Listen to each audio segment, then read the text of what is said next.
সেই 5টি গ্রাম আপনার নামে করে দেবো। আপনি 5টি গ্রাম আমার নামে? হ্যাঁ। আপনি কেমন করে দেবে? জানো 5টি গ্রাম তো আপনাকে দেখাশোনার জন্য দিয়েছে, তো এই গ্রাম আপনি কেমন করে দেবেন? আপনার নামে আমি করে দেবো।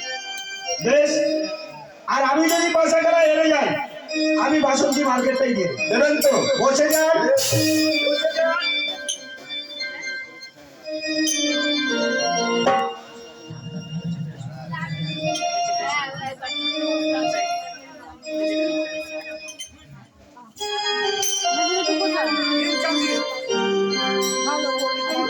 আপনি করে দেবেন। বাবা ওইখানে সবিরা ভাষা ভাষা পদ্ধতি ভাগ্যের উপর নির্ভর করে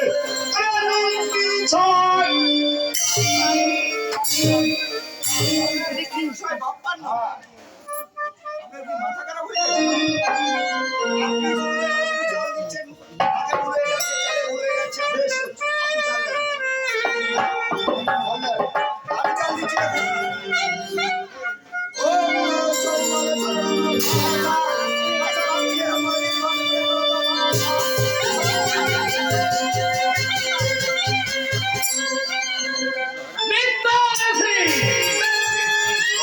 কি মহারাজ, অসময়ে কি মনে করে মহারাজ? আমি একটু পাশা খেলা করছিলাম। রাজকক্ষ ভুলে গিয়ে দুই গুরু শিষ্য মিলে পাশা খেলা দিয়ে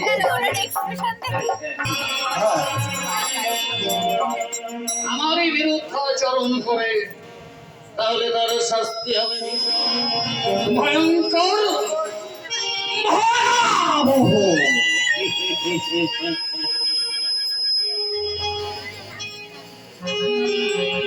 তাই শাস্তি হবে অন্ধকারে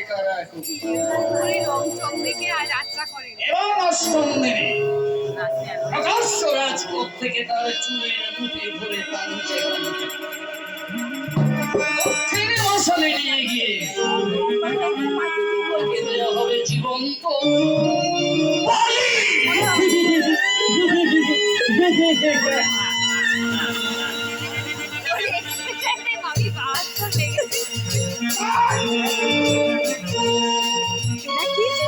মহারাজ আবার কি মনে করে মহারাজ? যাওয়ার সময় একটা কথা আবার বলুন মহারাজ। বলুন মহারাজ। আমি এই মুহূর্তে অন্তপুরে ফিরে যাচ্ছি। ফিরে যান মহারাজ। সেই মুহূর্তে তোমরাও আমার কিছু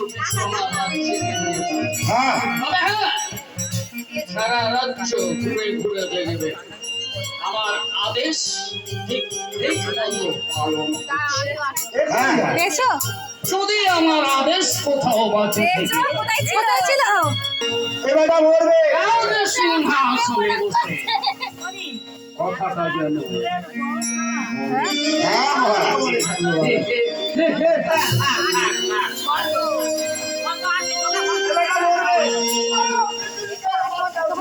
এবারটা মরণ পাখনা গজিয়ে বসে যান।